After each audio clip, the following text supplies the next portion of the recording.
At the beginning of part one of this three-part series, I stated that the FBI ballistic standards have been holding back ammunition development, and I would argue are giving us an incomplete picture of handgun performance. I said that by relying only on the primary factors of the FBI ballistics tests, we are ignoring so much more, such as bullet, loading, caliber, capacity, spare magazines, and more.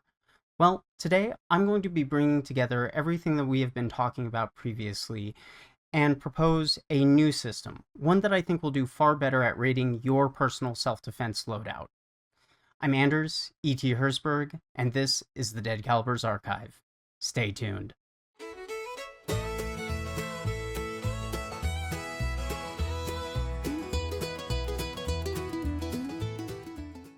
Cap and Ball Digital Strategies is a two-way focused digital marketing agency. We offer our services to FFLs, gunsmiths, and more. So if you'd like to learn about how we can help you grow your bottom line, visit us at capandballseo.com. Now, back to our show. Now, if you haven't watched the previous parts of this mini-series, I wouldn't necessarily describe them as required viewing to understand what we're going to be talking about here, but they do lay the groundwork for some of the various things that we are going to be examining as part of my new proposed standard. We did look at things such as how various rounds are affected by barrel length and the performance of various calibers in general in terms of penetration, expansion, muzzle energy, etc. Now we'll be looking at how performance is actually measured and compared according to the FBI standards, and I will be proposing a new, possibly more civilian-relevant way to measure ammunition performance. I believe this new system is far and away a better way to gauge the performance of a given handgun caliber because it gets away from a myopic view of just the round by itself, but factors in all of the various figures of the handgun, the bullet, as well as the magazine capacity. Before we begin to properly discuss the new system that I am proposing, let's talk about the FBI ballistic standards. So, a brief history lesson. If you have some level of knowledge about self-defense and shooting, then you're probably somewhat familiar with, at the very least, the FBI ballistics testing standards and the history behind them. These were laid out by the FBI in the wake of the 1986 shootout in Miami, Florida. To give you a brief summary, on April 11, 1986, in Miami-Dade County, Florida, 8 FBI agents attempted to apprehend 2 violent bank robbers, William Russell Maddox and Michael Lee Platt, who were suspected of a series of armed robberies and murders. The suspects both were military veterans, they were armed, and notably they had a Mini-14 semi-automatic rifle. The ensuing confrontation escalated into a fierce gun battle that lasted approximately 5 minutes. Despite being outnumbered, the suspects' superior firepower resulted in the death of 2 agents, Special Agents Benjamin Gorgon and Jerry Dove. 5 others were injured. In the end, both Maddox and Platt were killed during the exchange. In the aftermath of this incident, there was a massive impact on law enforcement, and a lot of those effects are being felt to this day. The shootout exposed significant issues with law enforcement practices in general. The inadequacy of agents' weapons against semi-automatic rifles led the FBI and other agencies to reevaluate the revolvers that they were issuing as standard and move to semi-automatic pistols.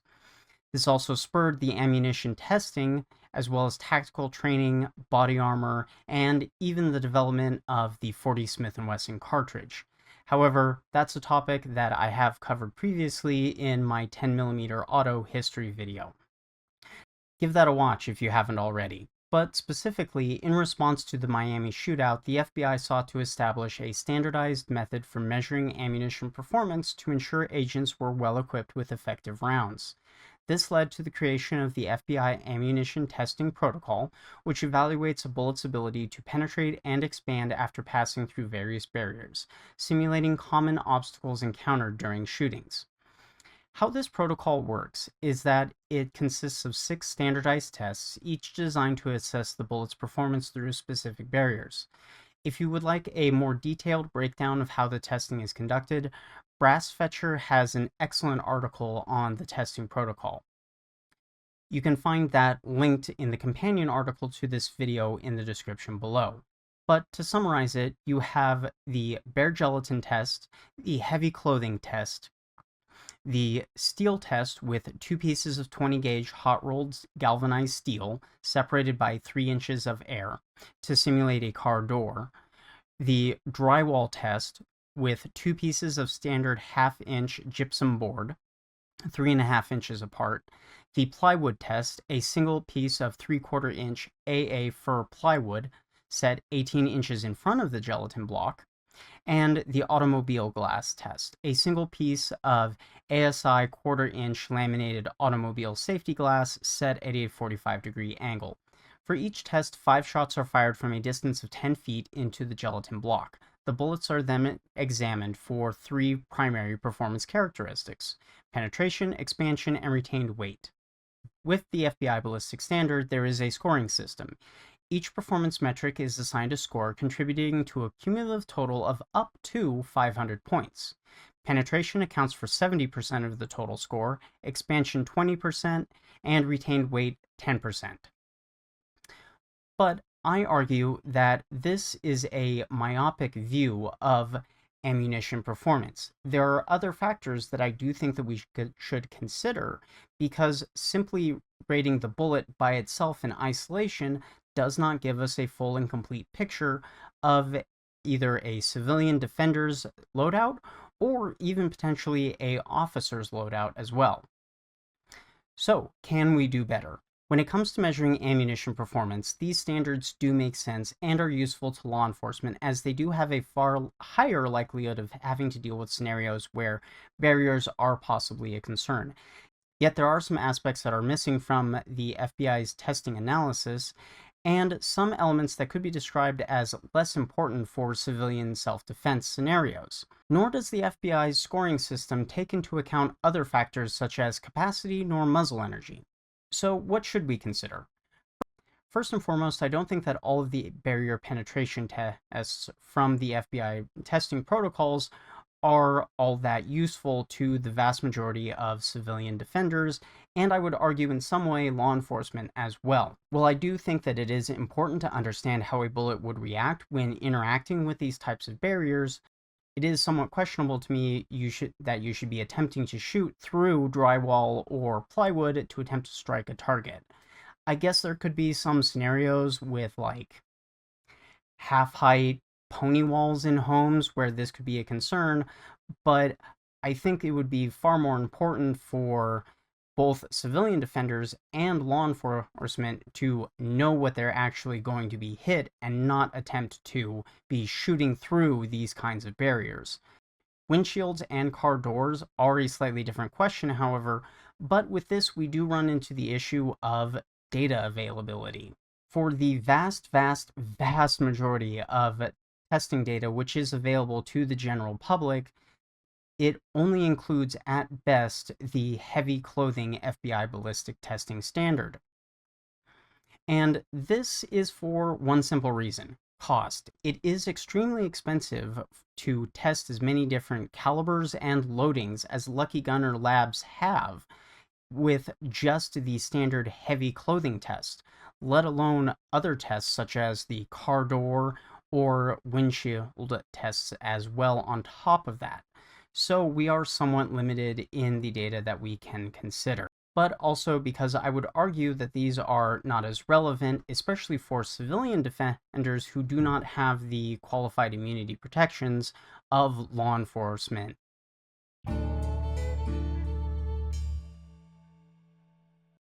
So, creating a new scoring system. As I noted previously, the FBI scoring standard does not include muzzle energy, but more importantly, it does also not include capacity as part of that scoring system. There is no denying that having 15 or even 17 rounds of 9mm is an effective force multiplier over the more limited capacity of 45 ACP. Additionally, the reality of the human physique has changed somewhat. Given that today's BMIs are increasing, it may behoove us to allow for some additional penetration beyond the standard 18 inches that the FBI ballistics tests call for. So with this new scoring system, I have been attempting to create something that accounts for this and other factors, as looking at just one or two performance metrics is not necessarily sufficient in my mind for a holistic view of not only the projectile's performance, but the handgun's performance overall, when paired with that specific caliber and loading. Specifically, this new scoring system attempts to factor in muzzle energy, penetration, expansion, capacity, and weight retention all together into a single score.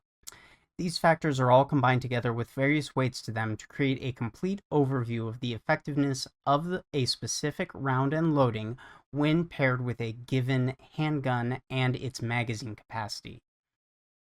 With this, the intent is to create a scoring system where a 100 is a baseline complete pass, and anything above and beyond this indicates above basic requirements for performance. I'm calling this the Objective Handgun Round Effectiveness Formula, or OHREF Standard. Now, don't get me wrong, this is not intended to be a final say on how good a handgun round loading is, nor do I think it can't be tweaked and improved. With this, I am trying to give someone who has basic testing information some kind of a yardstick to make a full comparison of a given handgun round with a given loading and be able to in some ways make some apples to oranges comparisons where it may not be obvious what is being lost or gained by moving from one pistol and ammunition choice to another. For example, if I wanted to compare a G17 with 17 round capacity to a G21 with a 13 round capacity and two given loadings, one for 9mm and one for 45 ACP. Or say I wanted to compare the effectiveness of my 380 ACP pocket pistol to a compact or full-sized handgun in 9mm. How does that added capacity compare? What am I losing or gaining? Can I make up for this in some way with extra magazines? This is what the OHREF standard is trying to do, combine all of these different things along with the proven standards of the FBI ballistics testing to create a more complete picture of the capabilities of the firearm, and given that attackers may be of larger sizes than in previous decades, account for some of these other societal factors. So let's go through the OHREF standard in complete detail, and I'll talk about how each element of this scoring system works. The OHREF standard in detail. This Objective Handgun Round Effectiveness Formula, or OHREF, as I was saying, is designed to evaluate self-defense ammunition by penalizing underperformance in critical areas and rewarding rounds that meet ideal performance standards. The formula itself is structured to prioritize penetration, capacity, and expansion, while also considering muzzle energy and retained weight. The goal is to let you compare one bullet and gun combo to another bullet and gun combo objectively. Now, if you are going to be using the OHREF standard, I should talk about your data sources. Ideally, your data source should be from one that adheres to the testing protocols for the FBI ballistics testing heavy clothing standard. So, calibrated gelatin blocks, proper denim layers, etc. There is quite a bit of information from Lucky Gunner's Labs. They have a ton of different testing data that uses this standard, but there are also many others that do testing, and many channels on YouTube do testing as well. However, you should be looking at data for the specific loading that you are looking at carrying. And ideally, it should be fired from a pistol that has the same size or shorter barrel length. If you are considering using a specific loading in a subcompact or pocket pistol, I would recommend that you look at testing data for that loading with that particular barrel length in mind, as that specific loading out of a longer barrel may have decently different performance as to affect the scoring system overall. But with that particular caveat out of the way, let's look at the first thing that we analyze with the OHREF standard. First, penetration. Instead of the FBI protocol's 12 inches of penetration, at minimum we move this to 13.5 inches. slightly more, with an ideal range of 14 to 19 inches. There are a couple of reasons for this. As I've already talked about, the average size of an assailant has increased, and you may find yourself having to deal with someone who's much larger than what was common during the time when the FBI first developed these protocols. But what about over-penetration? Well, given that the FBI standards really only translate to about 6 to 8 inches of real-world penetration, if we are trying to account for the increase in assailant sizes, we do want a bit more penetration. We'll go into this in a bit more detail further on, but this is one area where the OHREF standard changes slightly from the FBI's ones. So before we start any proper scoring, we look at a few key factors. The penetration depth must be more than 13.5 inches and less than 24 inches. Expansion should be at minimum 1.2 times the bullet's original diameter, and retained weight should be 85% or more. If any of these key tests are failed, then the overall score of the round is reduced by 25%. With these basic checks out of the way, we move on to the individualized parts of the score. First, we look at muzzle energy. Since most defensive encounters are at incredibly short range and at distances where any pistol round won't see an appreciable drop in energy or velocity, we focus in on the muzzle energy specifically. Since we are dealing with a number that is easily in the hundreds of foot-pounds, we need to divide down this number so that we keep our scoring system readable. We divide the number by 100, then in half, and then finally use a weighting variable to keep muzzle energy from overpowering the other factors of the score. I built a prototype of this formula in Excel to help me refine it, and the way that it looks like is this. Muzzle energy divided by 100 divided by 2 times 0.1. Next, we look at penetration depth. This is where things start to get complicated. If the penetration depth is below 12 inches, then it receives a 0 score. If the penetration depth is between 12 to 19 inches, then it receives normal scoring for this particular bit. But remember, we are still applying that 25% penalty if we're going under 13.5. After 19 inches, it receives a smaller bonus, and if we go anywhere past 24 inches, then it receives a 0 score again for over-penetration. This allows us for a greater depth of penetration than what the normal FBI standards call for, but any radical over-penetration is severely penalized. This additional penetration allows us to still possibly hit a vital organ or make a central nervous system hit, even on larger attackers potentially, or even firing from an odd angle on such an attacker. For example, I'm a relatively small guy. I probably tipped the scales at most at 140 pounds last time I checked. And to go completely through my body, at least 12 inches of penetration would be needed from left to right, barring bone or other obstructions. Most of the general population is going to be much larger than myself, and would need even more penetration for a through and through at such an odd angle. Finally, we use a weighting value of 0.4 on the penetration depth score. I'll show you what the Excel formula looks like for the prototype here. Moving on to expansion. For the expansion, we break the scoring into a major and a minor part. For the minor part, we compare it to an ideal expansion diameter of 1.5 times an unfired 9mm bullet. This is 25% of the score. For the major part, we look at how much more the bullet expanded when compared to an unfired bullet of the same caliber. This is 75% of the score. These are added together and weighted at 0.15 to create the final expansion score. This is to compare an ideal expansion and also not unfairly penalize calibers such as maybe 5.7 that might not perform as well but would lose out if all we looked at was the expansion of the round compared to larger diameter bullets. We also test again if the round has expanded to at least 1.2 times its starting diameter. If it has not, then it is given a 0 score for this aspect. Finally, as I said, we're weighting this at 0.15 to prevent larger bullets from simply winning by default in this aspect of the scoring system. I'll show you what the Excel prototype formula looks like below. Now, magazine capacity. Capacity in a self-defense situation is important because it gives you more opportunities to hit something important. Here I have set the ideal capacity to 15 rounds.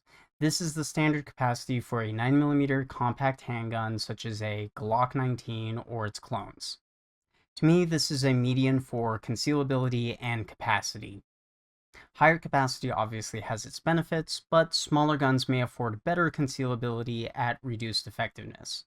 By looking at capacity, we can get an idea of how much is lost or gained overall from moving from, say, a 1911 with only 8 or 10 rounds of 45 ACP to a Glock 17 with 17 rounds in the magazine.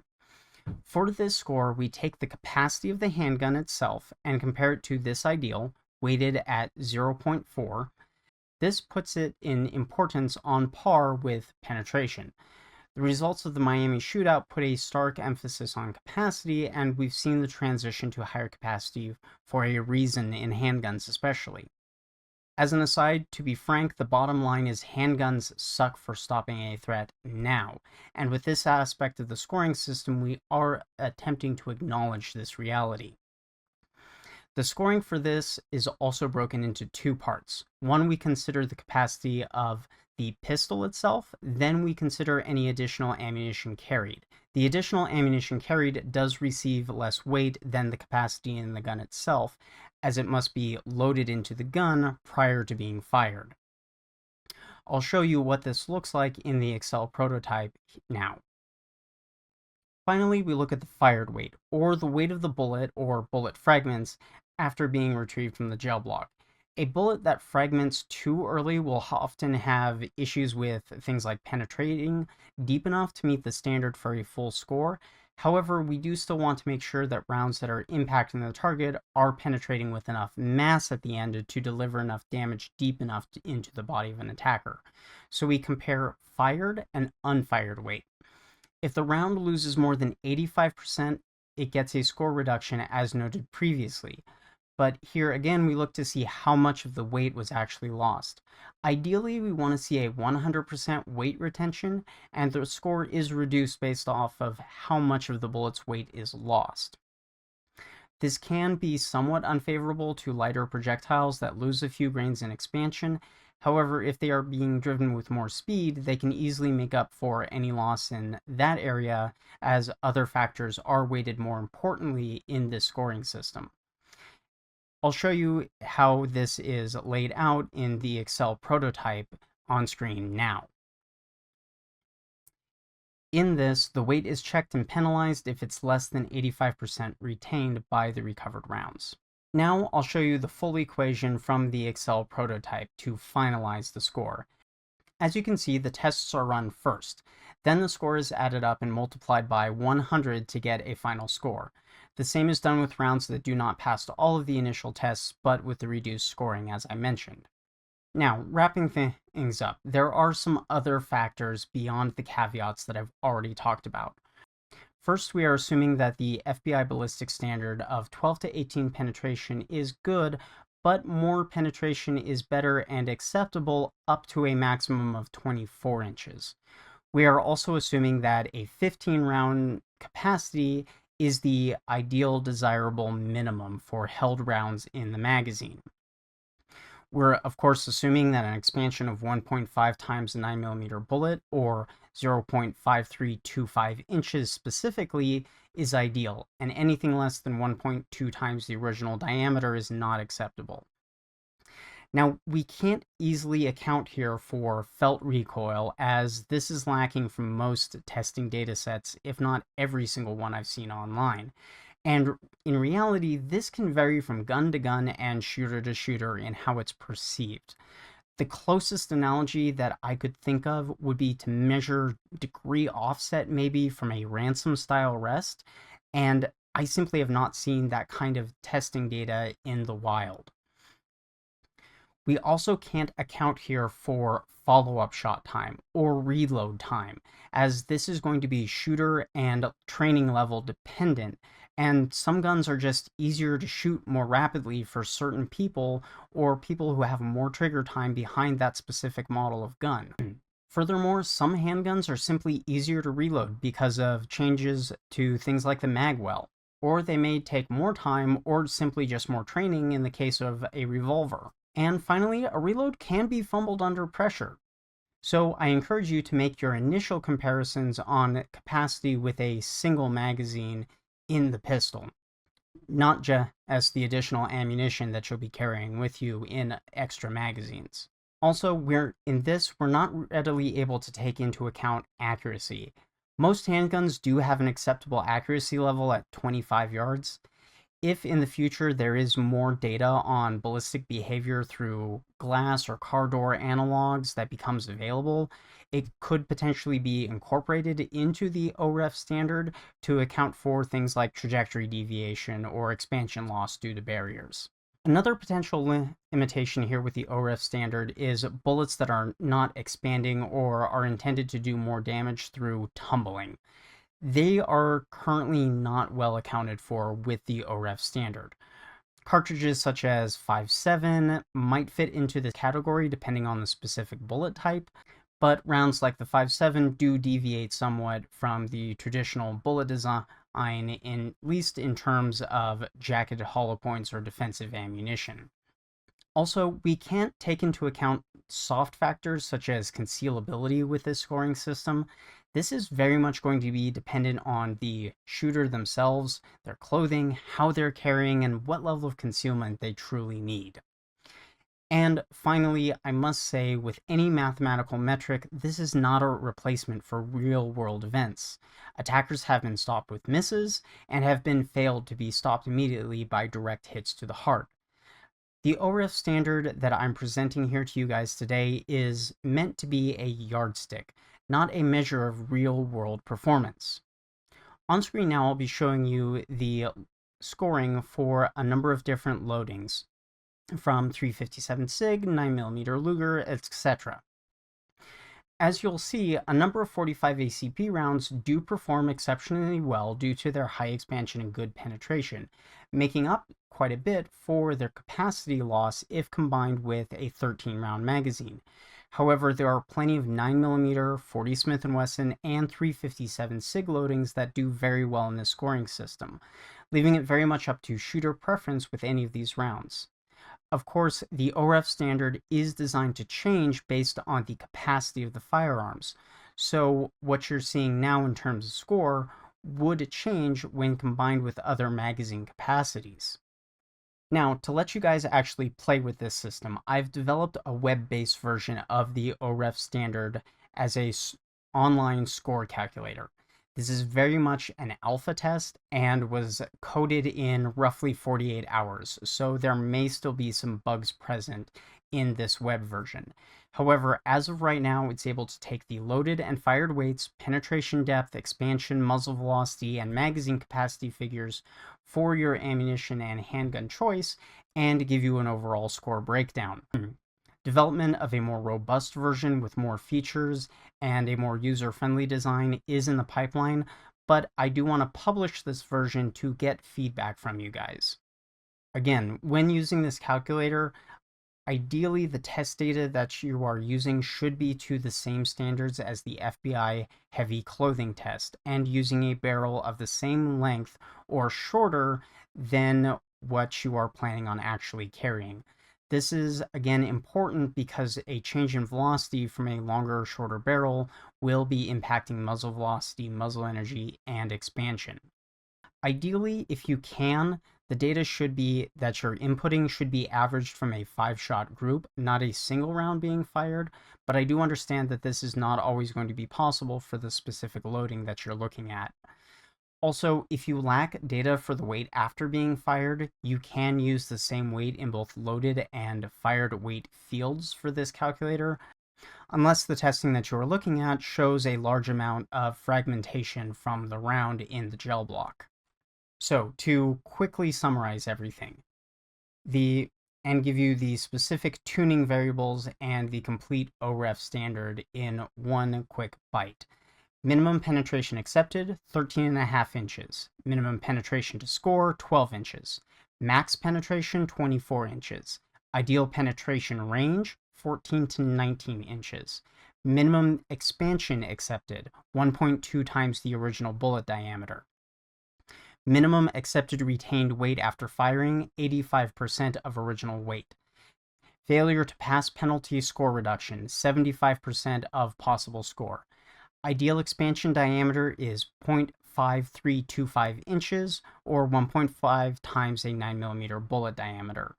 And the ideal magazine capacity is 15 rounds. In a future version of the calculator, I do want to allow advanced users to play around with these different numbers, as well as the tuning variables to put more or less weight on certain aspects to their own particular preferences. But that wraps up my explanation of the objective handgun round effectiveness formula, or the OHREF standard, for you guys. What do you think? Do you agree with what I'm putting more or less weight on? Is there any variables that you would personally tweak? How do your favorite loadings stack up in compared to what you thought they would? Do you have any specific feedback on how the formula is structured? I would love to hear your guys' thoughts in the comments section below, as I am actively looking for feedback in order to tweak and further refine the OHREF standard. But I think I have some solid bones here to be able to build on top of to create a standard that really will allow people to make apples to oranges comparisons when previously there really was not a good way to do so. But I hope you guys have found this interesting and informative. Check out the OHREF standard calculator on my website, play around with it, let me know what you guys think. Currently, our goal for the channel is to hit 1,000 subscribers, so if you would do all of the things that YouTube loves, like, share, comment, and subscribe, that would be awesome. But as always, I'm Anders, E.T. Herzberg, for the Dead Calibers Archive, hoping to see you all again real soon.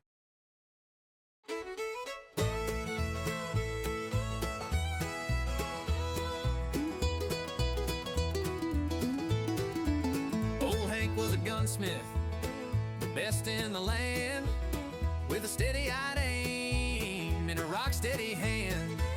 He swore on his life there was one thing he'd find, a bullet so perfect it'd leave fate behind. He cast his own lid, he loaded them tight, but something kept telling him